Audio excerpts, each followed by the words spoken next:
Oke, selamat malam teman-teman semua. Saya coba Ya, buat presentasi rangkuman analisis saham untuk CMB Niaga.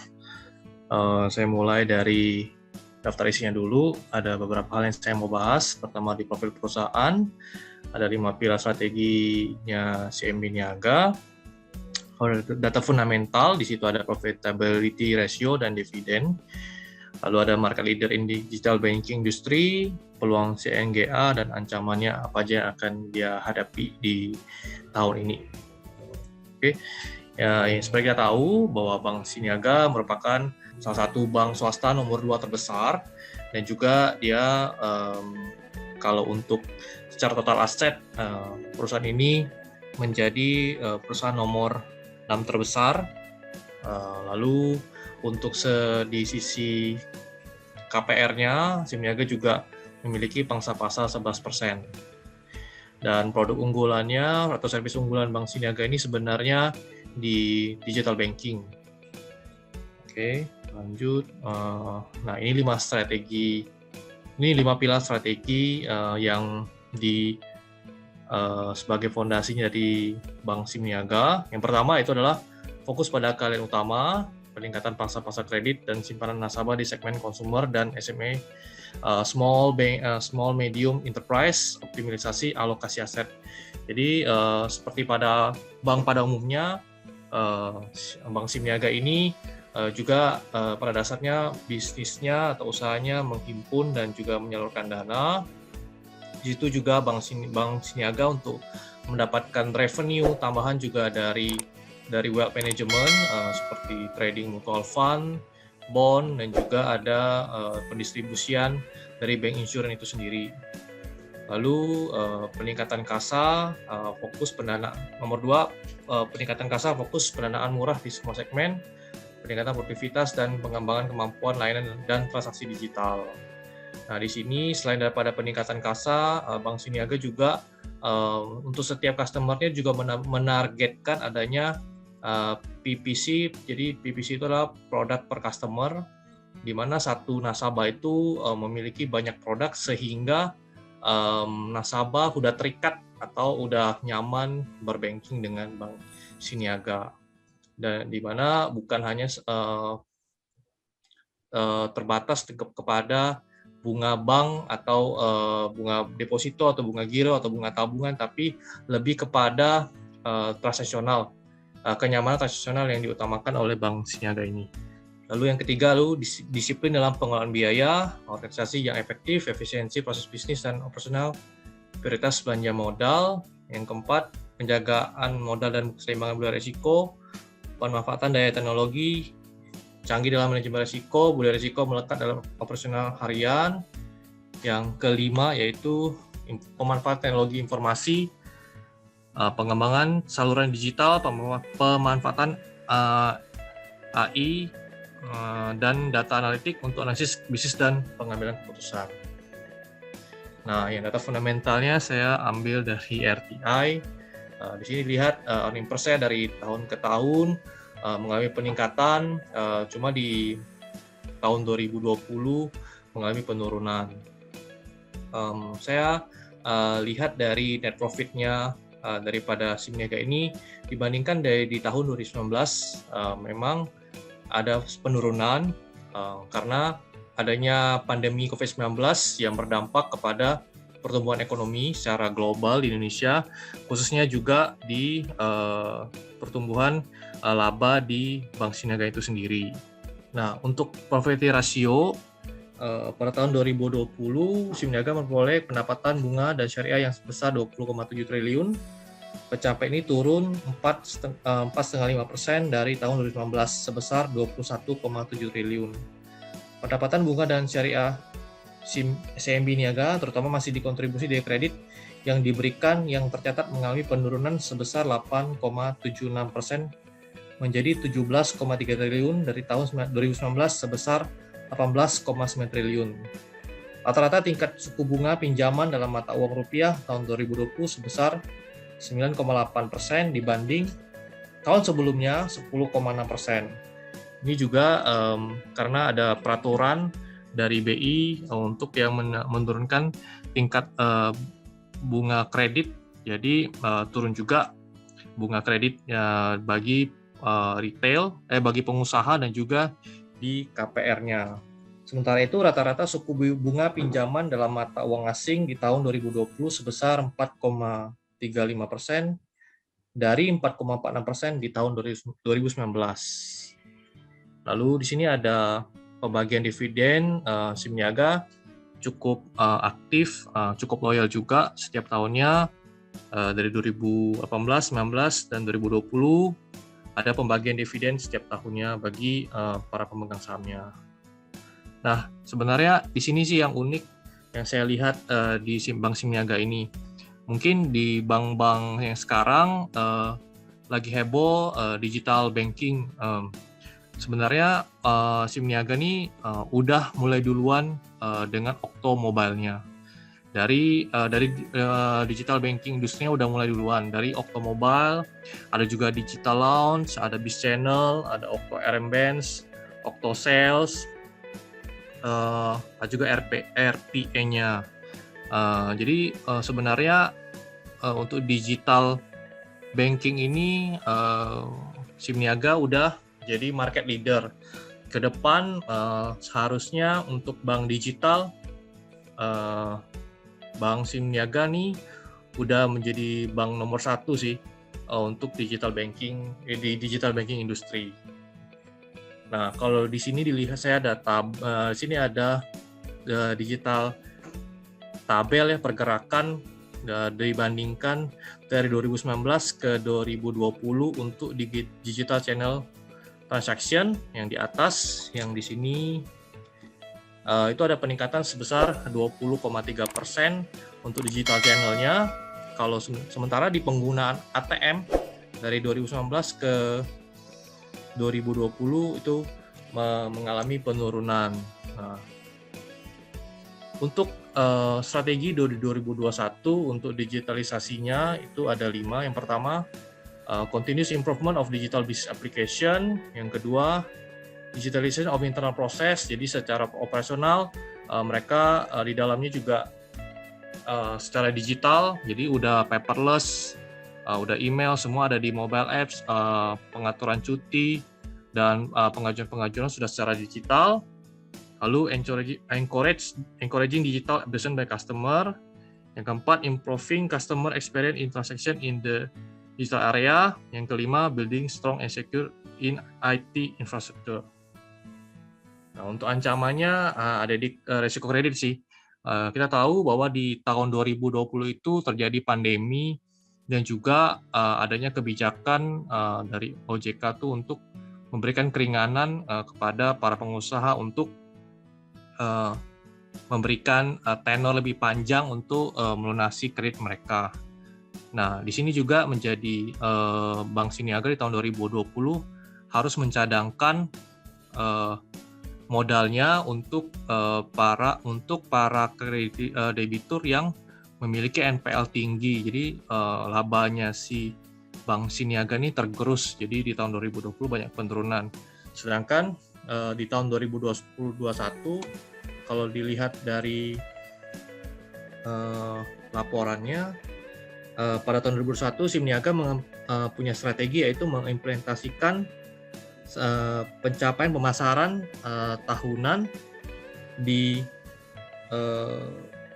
kredit itu tumbuh sebesar 3-5% di tahun 2021 dan pertumbuhan target simpanan nasabah juga 3-5% di tahun 2021 dan juga meningkatkan digital banking, memperkuat digital banking sehingga mempermudah nasabah untuk bertransaksi di Bank SIM Niaga. Thank you. Ini artinya berarti dia sudah melakukan digitalisasi jauh lebih duluan daripada yang kita lihat hari ini ya, kayak agro lah segala macam. Cuma memang dia nggak menyebut dirinya adalah bank digital. Iya benar Pak. Ini terbukti dari setiap tahunnya itu ada peningkatan di laporan keuangannya, itu ada digital loans yang bertambah terus Pak. Terutama di mall-mall mewah seperti itu. Pak Christian, Ya Pak Hendri. mau tanya, tadi kalau nggak saya salah dengar, bunga kredit untuk mata uang asing 4,35%.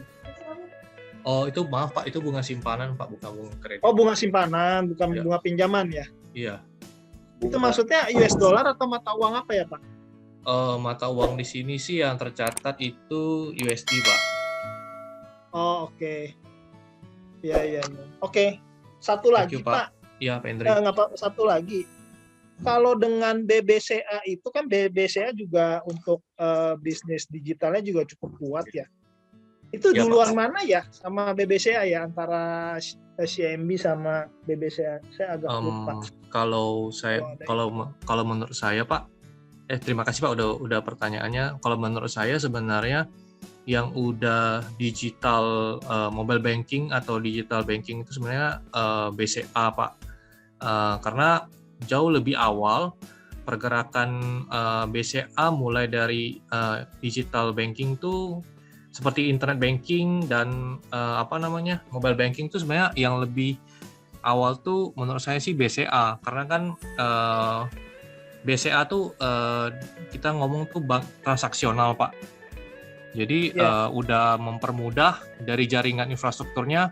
BCA lebih dulu Pak, itu dilihat dari tahun 90-an sebenarnya bank BCA tuh udah banyak invest di ATM Pak. Mungkin dulu orang berpikir Bank Mandiri atau bank-bank lain BUMN lihat, ngapain BCA kok invest banyak ATM, tapi terbukti di tahun 2000-an yang banyak ATM itu yang banyak dicari oleh nasabah Pak, jadi kan lebih gampang transaksi.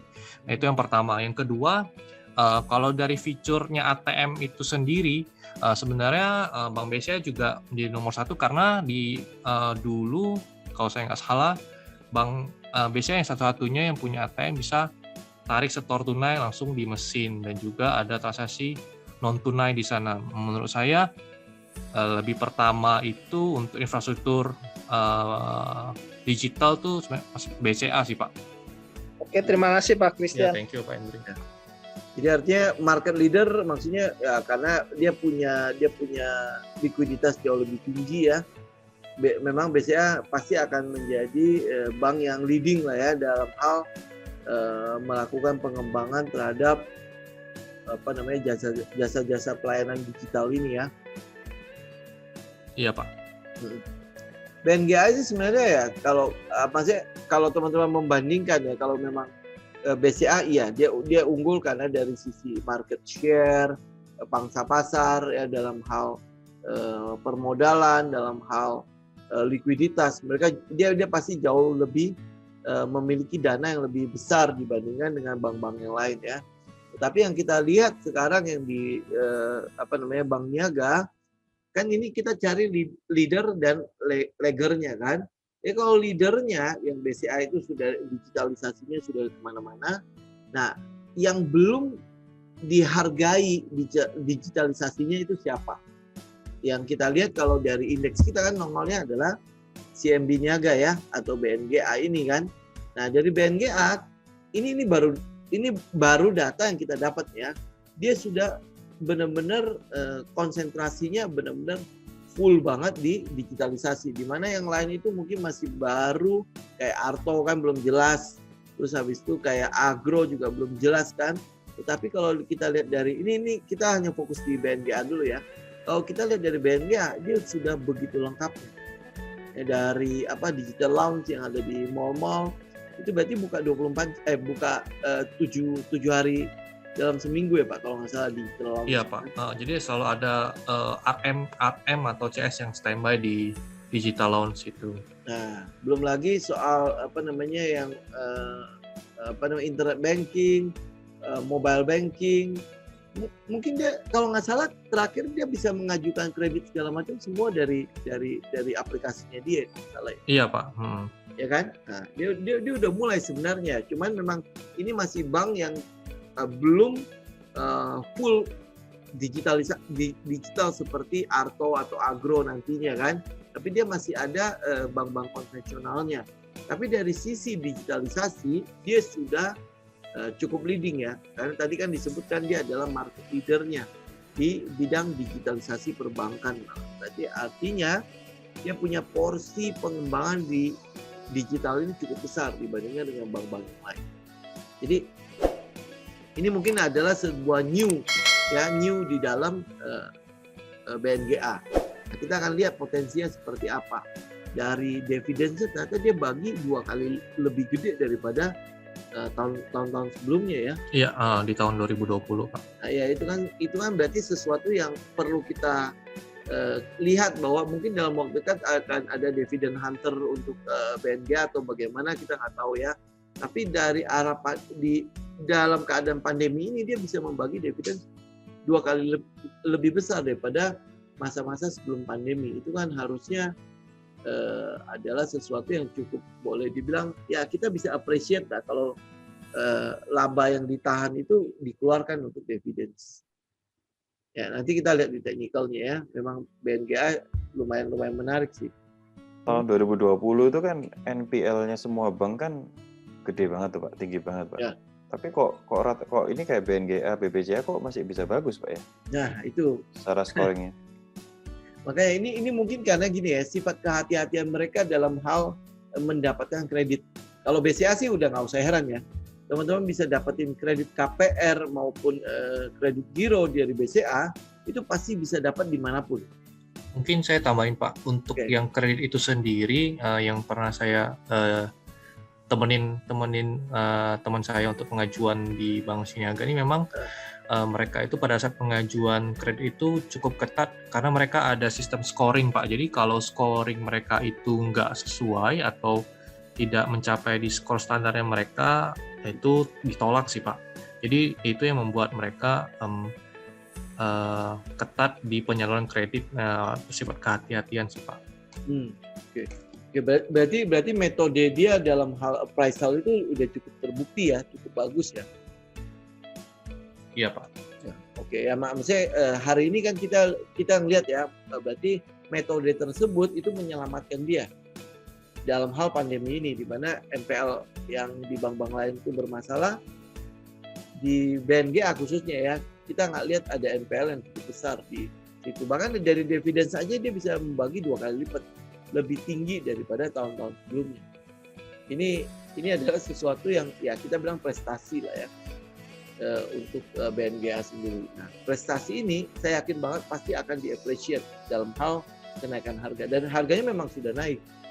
Ya, waktu itu kita sempat kolek BNGA dari berapa ya, saya juga udah lupa ya. Tapi ya memang itu cukup diapresiasi oleh pasar.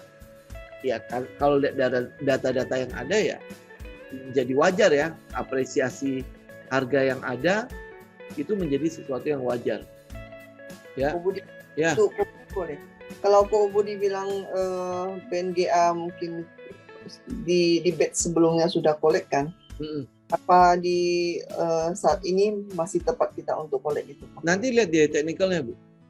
Oke. Kalau market direction-nya turun ya kita harapkan dia bisa diskon. Ya artinya memang barang-barang yang diskon ini kan kita udah lihat nih barang-barang yang bagus. Kalau market direction-nya turun, nah, teman-teman udah siap-siap dengan pilihan-pilihan teman-teman. Ya kan, pilihannya ya pasti teman-teman udah baca dong bibit-bibit bobotnya kan. Ya seperti kayak hari ini nih, kayak misalnya kayak BNGA. Saya baru tahu loh kalau dia market leader pastinya untuk mungkin dana yang cukup besar yang dia gelontorkan untuk program digitalisasinya dibandingkan dengan bank-bank yang lain kan. Ya ini kan sesuatu yang bisa kita lihat dari dari dalamnya. Seperti apa sih, kan di Kensim ada N-nya kan, new-nya itu apa sih sehingga membuat market bisa appreciate saham ini sehingga bisa mengalami kenaikan harga.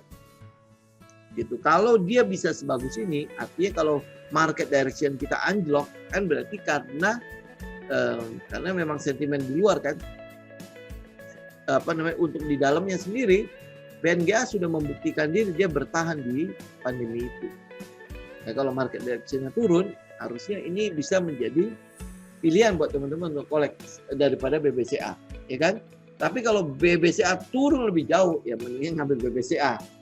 Kayak kemarin waktu pandemi kan, kalau teman-teman pilih BNGA ya pasti salah karena bank-bank apa namanya blue chip yang ada memang turun paling parah, tapi naik akan duluan dibandingkan dengan saham-saham second liner atau apalagi yang third liner. Satu lagi boleh Pak Budi? Ya silakan. Kalau BNGA ini kita katakanlah digitalisasinya sudah oke, market leadernya.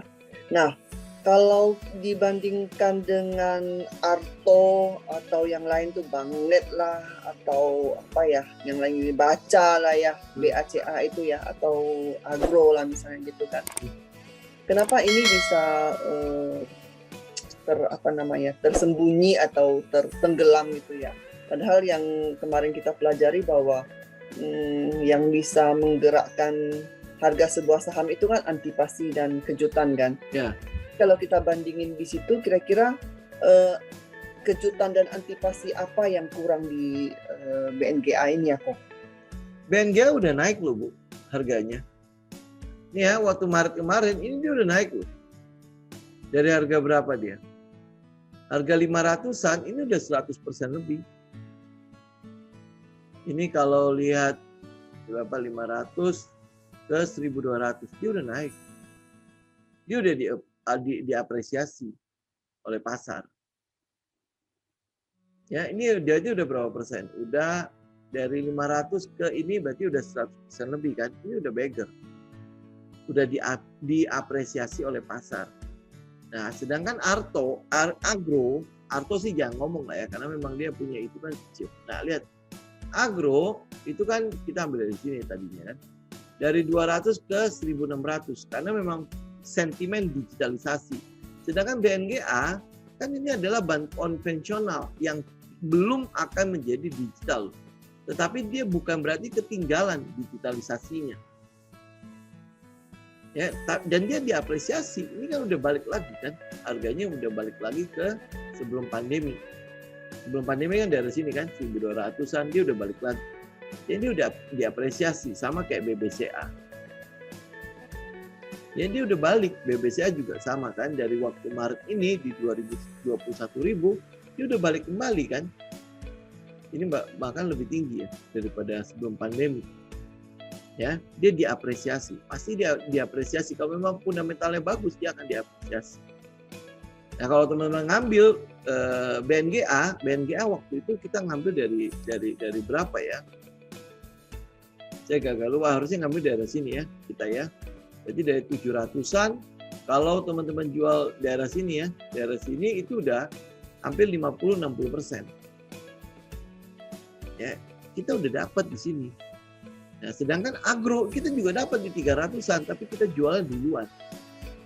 Ya, kalau nggak salah di 300-an ya kita ambil ya Agro ya. Habis itu kita nggak ikut yang ini karena memang sifatnya adalah kan hanya euforia kan. Kita nggak ikut, kita udah jualan duluan. Memang kita nggak tahu dia bakalan sampai ke 1.600. Itu memang rada-rada gila ya. Ya ini didorong oleh apa? Dorong oleh digitalisasi tadi. Gitu, euforia digitalisasi. Dan ini harganya kan 200-an. Yang bisa beli harga-harga segini kan banyak sekali dibandingkan dengan BNGA yang kalau kita beli di 600-an dia kan jauh lebih tinggi harganya. Harusnya kita beli daerah sini. Ya, dan itu pasti jauh lebih tinggi harganya. Yang ngelirik pasti nggak sebanyak yang di Agro. Ya, dia diapresiasi kok. Dia bukan nggak diapresiasi, dia diapresiasi. Buktinya dia bisa kembali lagi ke harga sebelum pandemi. Ini aja udah naik 100% dan lebih. Ya kita ambil dari sini aja bisa naik sampai 50-60%. Dan buat kita sih udah cukup. Benar nggak? Ya kalau ya Agro ya memang karena sentimennya, karena katalisnya itu memang euforianya luar biasa kan. Kita udah keluar duluan terus dia masih naik lagi. Gitu ya, udah. Ya kalau bukan rezeki ya sudah nggak ikut. Ya ini diapresiasi kok, bukan nggak diapresiasi. Ini kan naik. Nah sekalian ya, ini kan mumpung ada di chart ya, kita lihat Devin udah naik tuh. Ya, Bevin udah naik ini 1, 2, ini base yang ketiga. Ya, kalau udah base ketiga begini, biasanya kita udah nggak tahu ikut. Ya, nanti tinggal tunggu tinggal tunggu apakah ini karena udah base 3 kan, udah risknya udah pasti lebih tinggi daripada rewardnya. Nah, TSPC, nah dia udah mulai balik ke ini, balik ke semula. Nah, sebenarnya mesti lihat ini ya. Ini yang naik tinggi terus habis itu turun begitu tingginya. Ini kenapa ini? Ya ini kenapa? Ini apa karena memang karakter dari sahamnya tidak bagus atau bagaimana? Ya ini lihat volumenya gede terus habis itu dibuang tanpa volume. Ya tinggal cek nih apakah dia masih ada di dalamnya atau ini sebenarnya cuma partisipasi dari retail stock. Tapi kalau udah begini, ini sebenarnya agak menakutkan ya saham ini. Walaupun fundamentalnya bagus, tapi teknikalnya kok begini banget. Ini ARB berjilid ini kok. Nah itu makanya, ya fundamentalnya bagus, tapi kenapa teknikalnya begini? Ini makanya kan kita mesti cek. Ini karakternya, ya ini karakter dari sahamnya. Mungkin sama dengan KLBF, ya KLBF. Kalau KLBF itu, tapi memang begitu juga ya. KLBF juga gitu ya. Berarti memang di sini ada sesuatu nih yang membuat saham itu bergerak. Saya nggak tahu apa ini. Ya, karena KLBF juga begini.